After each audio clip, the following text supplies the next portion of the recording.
Hello friends, আমি আশিস। শুরু করছি আজকের প্রথম ভিডিও। তো এখন আমরা মূলত কথা বলবো প্রধান সিনেমাটাকে নিয়ে। প্রধানের রিভিউ আমরা দিতে চলেছি। হ্যাঁ, মানছি অনেকটা লেট হয়েছে, কিন্তু ভাই রিভিউ দিতে হবে। কারণ ছবিটা একটা দেখার মতো জিনিস হয়েছে। তো বেশি কথা না বলে ডিরেক্ট রিভিউয়ে ঢুকছি। তার আগে বলে নিই, চ্যানেলে যদি নতুন এসে থাকো চ্যানেলটিকে সাবস্ক্রাইব করবে, ভিডিও ভালো লাগলে লাইক করবে। দেখা হচ দেখা হবে এবারে প্রধানের রিভিউ। তো যে কথাটা দিয়ে সিনেমাটাকে শুরু করা উচিত সেটা হচ্ছে গুড এক্সপেরিমেন্টাল। মানে এমন কিছু এখানে দেখানো হয়েছে যেটা বাংলা সিনেমায় দেখানো হয়নি। হয়েছে, অবশ্যই দেখানো হয়েছে। কিন্তু বহু আগে। সেই কবে ফাটাকেষ্ট এসছে, কবে এরকম ছবি হয়েছে এবং তখন এবং এখন অনেক পরিস্থিতি চেঞ্জ হয়েছে। দর্শক চাইছে কমার্শিয়াল ছবি। দর্শক কি আদৌ চাইছে? দর্শক কি মানের কমার্শিয়াল ছবি চাইছে? দর্শক চাইছে যেখানে মাস অ্যান্ড ক্লাস দুটোকে মেইনটেইন করা হবে। তো সেই মাস অ্যান্ড ক্লাস দুটোকেই মেইনটেইন করেছে কিন্তু প্রধান ছবিটা।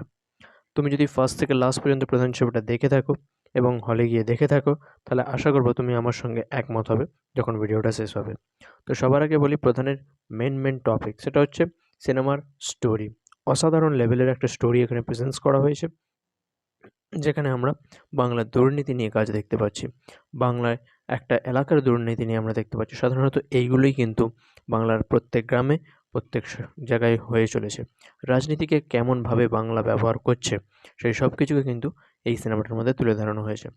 এবার যদি বলা হয় যে কাস্টিং কাজ কেমন হয়েছে, যেটা কাস্টিংটা করা হয়েছে একটা মেগা কাস্টিং করা হয়েছে এবং এই কাস্টিংয়ের সঙ্গে তাদের পারফরম্যান্স অসাধারণ ছিল এবং এরকম পারফরম্যান্স আই থিঙ্ক অনেক বাংলা ছবিতে পাওয়া যায়নি এবং প্রত্যেক কটা কাস্টিংয়ের প্রত্যেক কটা অ্যাক্টর অসাধারণ পারফরম্যান্স দিয়েছে। দেব থেকে শুরু করে, পরাণ বন্দ্যোপাধ্যায় থেকে শুরু করে, অনির্বাণ চক্রবর্তী থেকে শুরু করে, everyone is master performances. And final যে কথাটা বলব, দেখুন ছবিটা অনেক দিন হয়ে গেছে, আশা করব অনেকের দেখা হয়ে গিয়েছে। কেউ তো আর আমার রিভিউ দেখার জন্য বসেনি। আমি জাস্ট আমার জন্য বলছি যে আমার কেমন লাগলো। আমার ছবিটা অসাধারণ লেগেছে, দুর্ধর্ষ লেগেছে এবং প্রপার কমার্শিয়াল ছবি যেটা দিয়ে বিজনেস করা যেতে পারে বর্তমান সময়ে দাঁড়িয়ে বাংলাতে, সেটা কিন্তু প্রধান। এবং প্রধানের এক্সাম্পল অসাধারণ। সঙ্গে অভিজিৎ সেন কিন্তু একজন মাস্টার ক্লাস ডিরেক্টরে পরিণত হয়েছেন। তো তার পরবর্তী সিনেমাও কিন্তু ব্লাস্ট করবে বক্স অফিসে।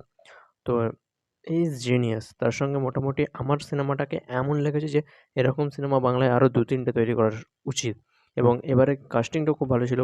দেব, সোহমকে আমরা অনেক বছর পর একসঙ্গে পেয়েছি এবং ভবিষ্যতে যদি আরও বড় মেগা কাস্টিং নিয়ে এই ধরনের ছবিকে অ্যাপ্রোচ করা যায় আরও বড়ভাবে, বড় স্কেলে, আরও ভালোভাবে, তাহলে কিন্তু এইগুলো প্যান ইন্ডিয়া লেভেলেরও কাজ দেখানো যেতে পারে। তো আমার একটা লেগেছে দুর্দান্ত একটা কাজ, সঙ্গে একটা সাহসী কাজ, সঙ্গে দেবের অসাধারণ পারফরম্যান্স, সঙ্গে বাংলার বক্স অফিসকে ব্রেক করা এবং আপনারা জানেন ছবিটা অলরেডি অনেকদিন চলছে। ১ মাসের বেশি চলছে ছবিটা এবং সেখান থেকে কিন্তু ছবিটার বক্স অফিসও ৫ কোটি ৬ কোটি ছাড়িয়ে গিয়েছে। ব্লকবাস্টার। তো এই ছিল এখনের আপডেট। দেখা হচ্ছে পরের ভিডিওতে।